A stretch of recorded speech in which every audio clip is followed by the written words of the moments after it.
L'anatomie est l'étude du corps humain une fois qu'il est constitué, c'est-à-dire de la naissance à la mort. C'est une matière de base dans la pratique médicale, aussi bien pour le médecin praticien que pour le chirurgien ou l'imageur. Nous allons, dans ces quelques chapitres d'anatomie, étudier des chapitres sur le squelette et les articulations, d'autres sur les muscles qui animent ces éléments squelettiques, et enfin, il faut étudier aussi les nerfs et les vaisseaux, deux compléments indispensables pour le maintien fonctionnel d'un membre par exemple ou d'un viscère.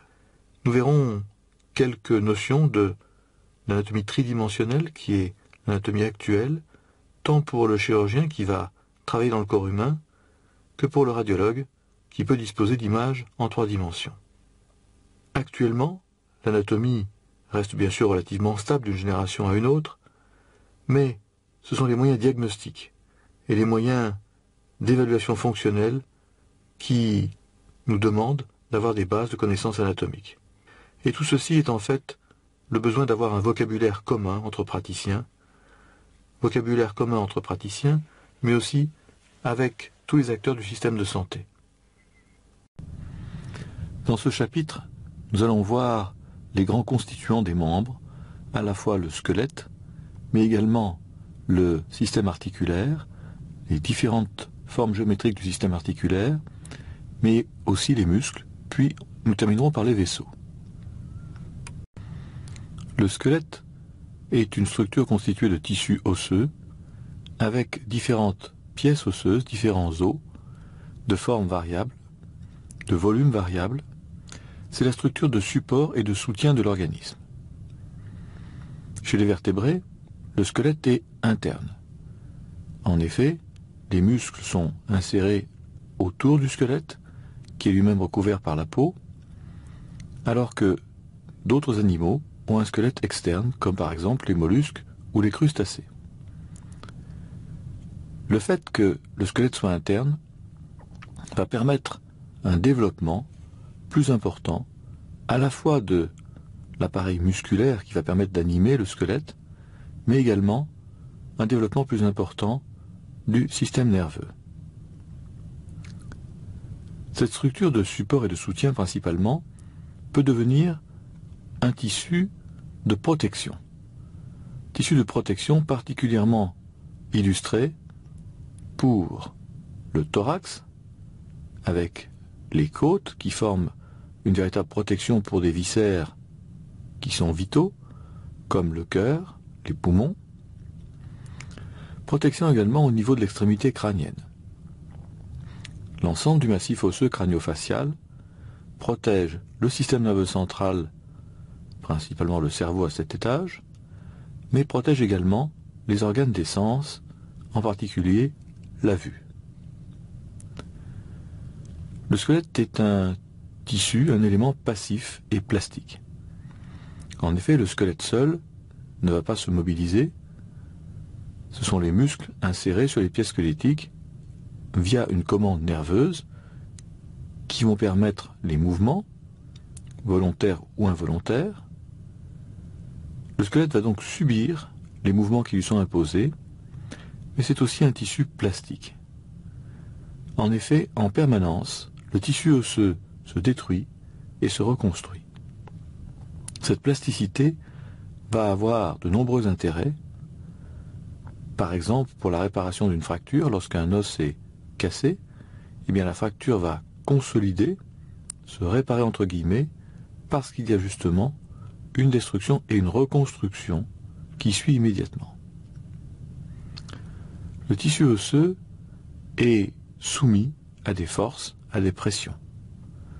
Force par l'appareil musculaire, pression ne serait-ce que la pression atmosphérique, la position verticale, les pieds sur le sol, dite la position érigée, impose au squelette des contraintes, en particulier pour les membres inférieurs, mais aussi la colonne vertébrale, le bassin.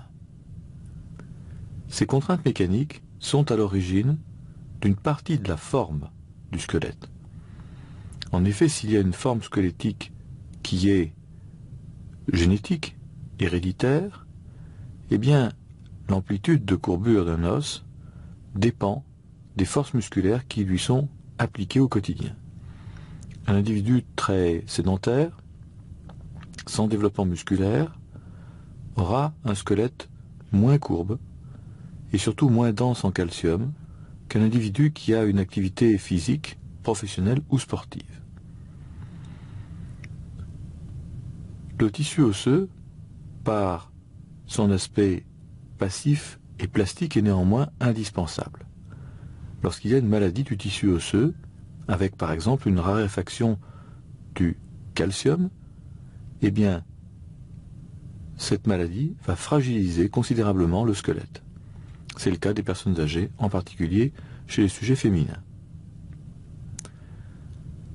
Globalement, chez l'homme, le squelette est constitué de 208 pièces osseuses, plus des os surnuméraires. 208 pièces osseuses, certaines sont uniques, d'autres sont symétriques entre la droite et la gauche, mais jamais d'une symétrie absolument parfaite. Et le tissu squelettique, l'appareil squelettique peut s'étudier sur deux structures. L'os sec représente la structure osseuse après la mort, lorsqu'il ne reste que la trame calcaire. L'os sec permet d'étudier non seulement la forme, la taille de l'individu, de son vivant, mais permet aussi d'étudier les variations, les modifications des formes squelettiques au cours des millénaires. Bien sûr, en médecine, on travaille surtout sur l'os vivant. L'os vivant, soumis à des maladies, comme par exemple des tumeurs osseuses, mais l'os vivant soumis surtout à la traumatologie, aux accidents, qu'ils soient de la route, du sport ou de loisirs. L'os vivant est dynamique et l'os vivant va être étudié par différents moyens d'imagerie, de la simple radiographie jusqu'à la résonance magnétique nucléaire. L'os va être soumis à de très nombreuses pathologies, très nombreuses maladies, en plus des phénomènes accidentels, par exemple les tumeurs primitives du squelette, mais aussi des tumeurs secondaires qui proviennent d'un viscère qui va envoyer des cellules cancéreuses qui vont se développer dans le squelette.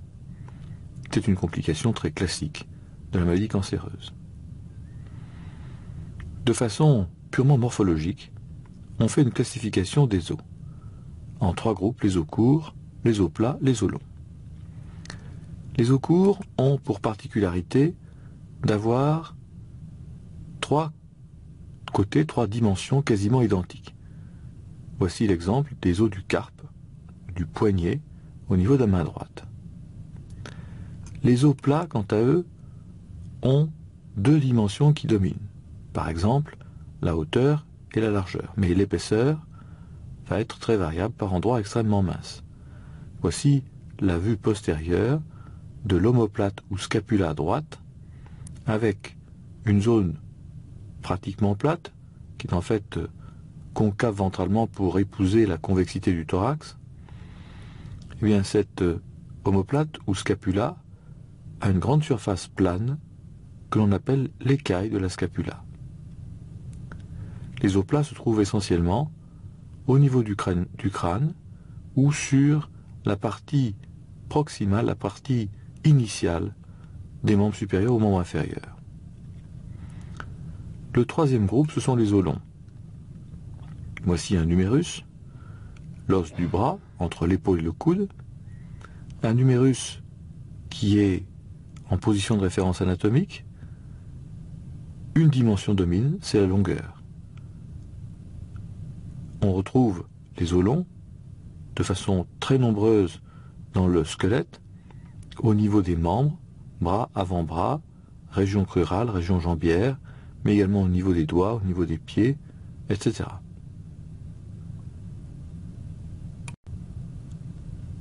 Nous allons diviser l'étude de l'anatomie des membres en ensemble fonctionnel musculo-articulaire. En effet, pour être fonctionnel, le squelette doit autoriser la mobilité. Et une mobilité qui est parfois extrêmement rapide, parfois extrêmement ample, avec des amplitudes de mouvement étonnantes.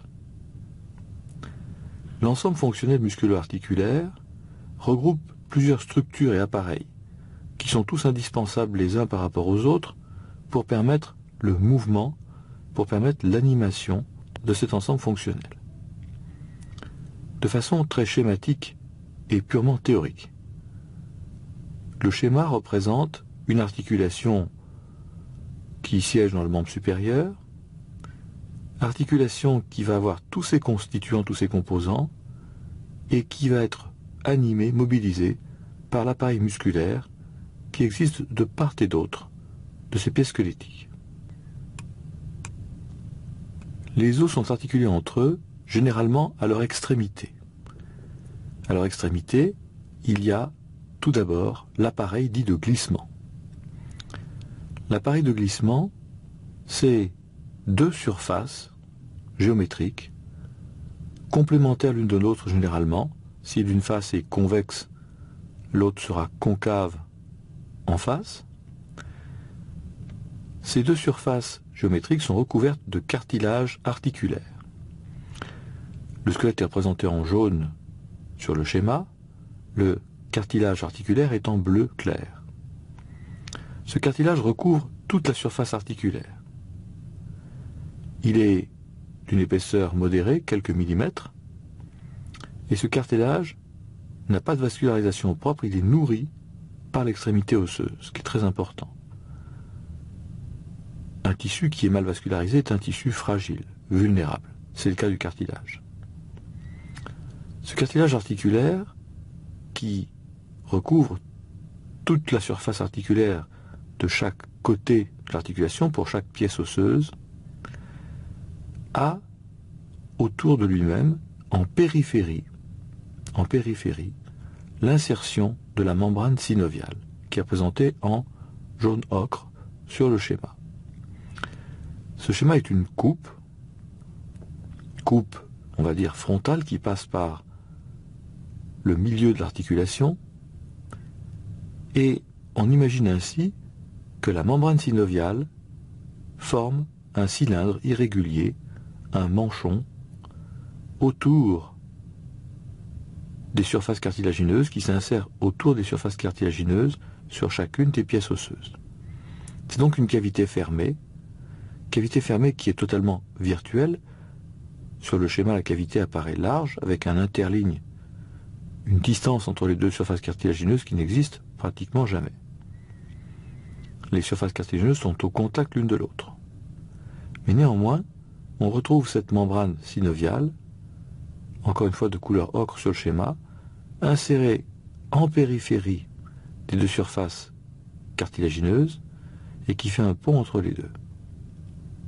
Cette membrane synoviale produit un liquide en faible quantité, un liquide qui est là pour épargner l'usure du cartilage qui serait trop précoce. C'est un lubrifiant en quelque sorte, qui contient des chaînes de sucre, des mucopolysaccharides. Ça, c'est pour permettre le mouvement sans trop altérer le tissu cartilagineux. Mais il y a également des anticorps pour protéger l'articulation, donc des protéines anticorps. Ces protéines anticorps, qui ont à l'origine un rôle de protection, peuvent devenir dangereux et provoquer des réactions immunitaires contre l'organisme lui-même, en particulier contre les articulations, et provoquer un rhumatisme destructeur, entre guillemets, un rhumatisme qui va altérer progressivement les surfaces articulaires, essentiellement par le fait des anticorps. Le cartilage articulaire est fragile. Il est fragile, il faut l'épargner, à la fois sur les efforts physiques, et surtout les efforts physiques très prolongés, très intenses, comme une course type marathon. Le cartilage articulaire et la membrane synoviale isolent une cavité virtuelle, parce que normalement, les deux surfaces cartilagineuses sont au contact l'une de l'autre. C'est une cavité virtuelle qu'on appelle la cavité synoviale, avec normalement les deux surfaces cartilagineuses qui sont au contact l'une de l'autre.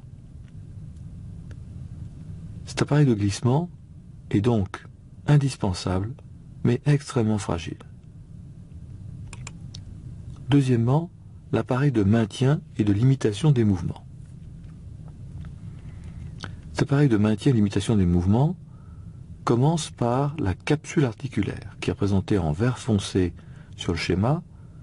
Cette capsule articulaire, imaginons que c'est un cylindre un peu ovoïde qui est inséré sur l'os. Cylindre un peu ovoïde qui est inséré sur l'os, non pas au niveau de la périphérie du cartilage, mais au-delà, quelques centimètres au-delà, à la jonction entre ce qu'on appelle la diaphyse, on le reverra, et l'épiphyse. Cette capsule articulaire n'est autre que la membrane externe qui recouvre le squelette, que l'on appelle le périoste. Périoste qui se différencie en arrivant près d'une articulation, il va s'épaissir et il va passer en pont d'une pièce squelettique à l'autre. Il est constitué de tissu conjonctif, avec beaucoup de collagène. Cette capsule articulaire est très solide. Elle est de plus renforcée par des ligaments. Ligaments qui sont des épaississements des zones plus fortes, plus épaisses sur la capsule et qui évitent la rupture capsulaire. Si, malencontreusement, dans un accident, les forces sont trop importantes et qu'on a une rupture de capsule, ceci devient par définition une entorse. Si les ligaments sont solides, ainsi que la capsule, avec un rôle de maintien incontestable, la capsule articulaire, ce cylindre de couleur verte sur le schéma, est donc très solide, fortement vascularisé, mais on verra qu'il y a également une abondance de réception nerveuse. Capsule et ligaments sont là pour maintenir l'articulation, mais aussi limiter le mouvement. Les ligaments, qui sont des épaississements, sont orientés de telle façon que certains mouvements sont impossibles, et par ailleurs, ils vont limiter l'amplitude. Si une contrainte nous amène au-delà de l'amplitude de mouvement autorisée, eh bien, la tension sur les ligaments et capsules va mettre en jeu les capteurs nerveux qui vont immédiatement informer le cerveau. La membrane synoviale, qui est ici représentée avec un aspect contourné, gaudronné, cette membrane synoviale est très fragile par opposition à la capsule. Elle est fragile et également très vascularisée. Et c'est de cette vascularisation qu'arrivent les anticorps et protéines.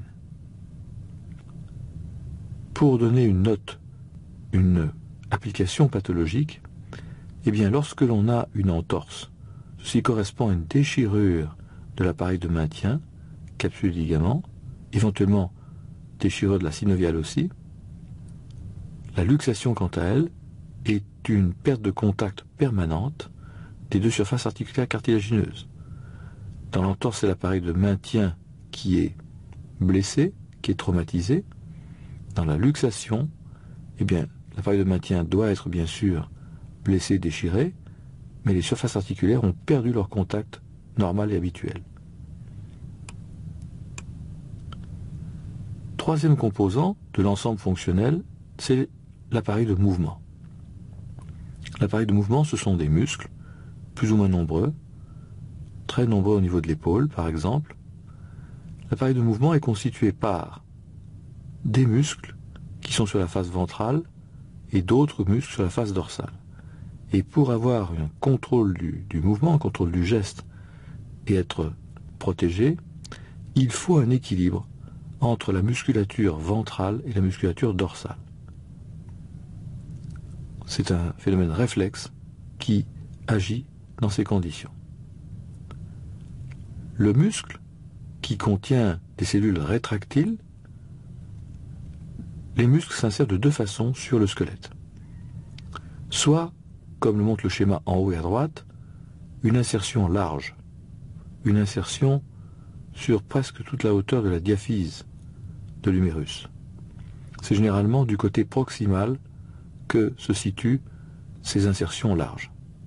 Alors qu'en distalité, généralement, ce n'est pas du tout une règle intangible, en distalité, au quart distal, le muscle se transforme en un tissu conjonctif, puis devient un tendon qui est plus ou moins plat ou rond, et qui se termine là aussi sur la pièce squelettique, mais suivante.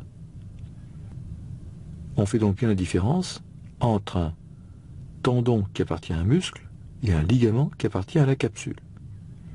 Et beaucoup de ligaments ne sont que des épaississements de la capsule. L'appareil de mouvement, c'est donc un contrepoids permanent entre ce qui est le phénomène d'action, les muscles agonistes, par exemple dans la flexion du coude, par opposition aux muscles antagonistes qui vont freiner et contrôler le mouvement. Ce serait ici le triceps brachial. L'appareil de mouvement, ainsi que le squelette, ainsi que l'appareil de glissement et maintien, ne peut rester fonctionnel que s'il y a une vascularisation. Vascularisation qui amène plusieurs métabolites, le glucose bien sûr avant tout et surtout, mais aussi des protéines, mais aussi de l'eau, et cette vascularisation amène également de l'oxygène. L'énergie va être produite par des réactions d'oxydoréduction. Il faut généralement beaucoup d'énergie, mais la rentabilité de l'appareil musculaire est extrêmement forte. La vascularisation, on verra un schéma à la fin du cours, a une distribution artérielle, puis un retour veineux. Elle est indispensable au bon fonctionnement de l'appareil musculo-articulaire, et cette vascularisation artérielle amène également tous les métabolites, mais en retour veineux, elle emporte avec elle les molécules qui ont été consommées, les molécules qui ont été exploitées pour donner de l'énergie. Tout défaut de vascularisation sera mal ressenti avec plus ou moins une perte de fonction au niveau du membre. Le composant suivant, qui est là aussi indispensable, c'est l'innervation. Innervation sensitive pour savoir dans quelle position est la main, quelle position est le coude et l'épaule. Innervation sensitive également sur la douleur. En effet, c'est la douleur qui va permettre d'arrêter une amplitude de mouvement qui est trop forte. Et innervation motrice, à l'opposé, qui va commander les muscles et permettre un mouvement contrôlé dans une direction avec une force, avec une précision. Nous allons donc découper ultérieurement les membres en ensembles fonctionnels musculo-articulaires. L'appareil de glissement, qui est donc constitué de deux surfaces articulaires au contact l'une de l'autre, cet appareil de glissement, recouvert de cartilage, met en jeu deux surfaces, d'où le nom de diarthrose. Ce sont des articulations mobiles qui prédominent largement au niveau des membres. Chacune a une forme géométrique, plus ou moins respectée par la suite, mais au total, 6 formes géométriques résument l'ensemble des articulations humaines. Le premier modèle, ce sont des segments de sphères. Les surfaces cartilagineuses sont des segments de sphères, sphères pleines d'un côté, sphères creuses au contact en face, et ces segments de sphères forment ce que l'on appelle les énarthroses. Ça peut être un tiers de sphère, une demi-sphère, 2 tiers de sphère. Énarthrose avec une sphère pleine qui s'articule dans une sphère partiellement creuse, avec, du fait de cette forme géométrique, 3 axes de rotation. On peut ainsi imaginer sur ce schéma un premier axe de rotation qui serait vertical dans le plan de l'écran. Et c'est le segment à gauche qui va tourner autour de cet axe. Cette rotation permettrait au petit trait noir de venir ici en avant de l'écran ou en arrière au-delà de l'écran. Encore une fois avec une rotation par rapport à un axe vertical. Le deuxième axe de rotation. Il serait perpendiculaire à l'écran, perpendiculaire au point rouge.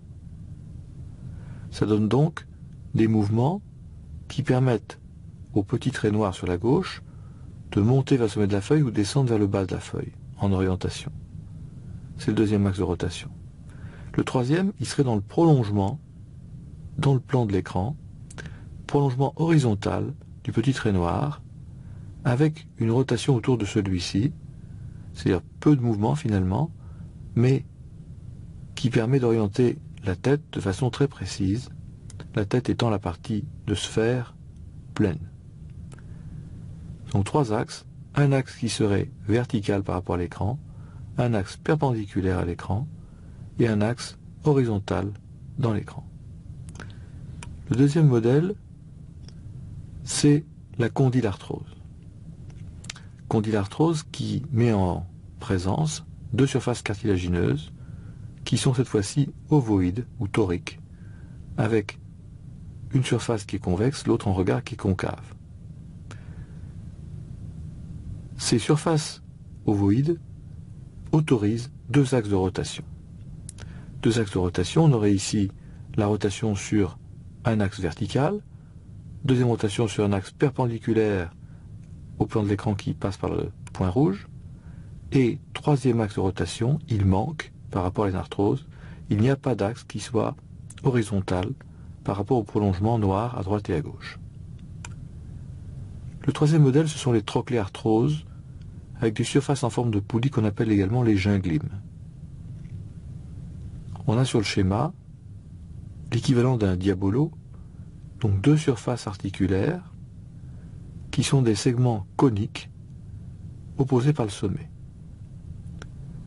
C'est une gouttière cartilagineuse dans laquelle vient s'articuler un angle, un dièdre, qui oriente fortement le mouvement d'extension, le mouvement de déplacement par rapport à la gouttière de la poulie, mais il n'y a qu'un seul axe de rotation. En effet, la forme creuse de la poulie par rapport au segment articulaire en face qui est un dièdre ne permet qu'un seul mouvement de rotation.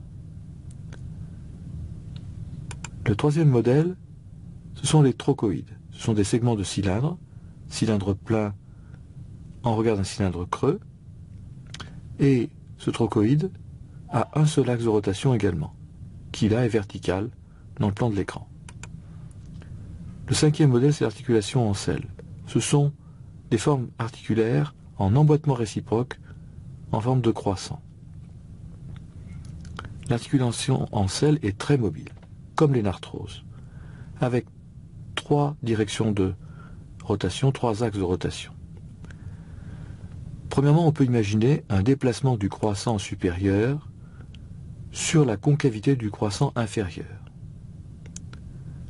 C'est une première possibilité de mouvement.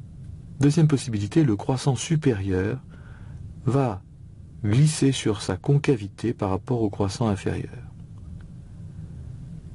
Troisième type de mouvement, on a un axe qui serait vertical, dans le prolongement du trait rouge de l'articulation trochoïde au-dessus, qui permet au croissant supérieur de pivoter par rapport au croissant inférieur, avec comme limite d'amplitude, mais le contact des cornes des extrémités du croissant supérieur avec la même chose, la corne du croissant inférieur.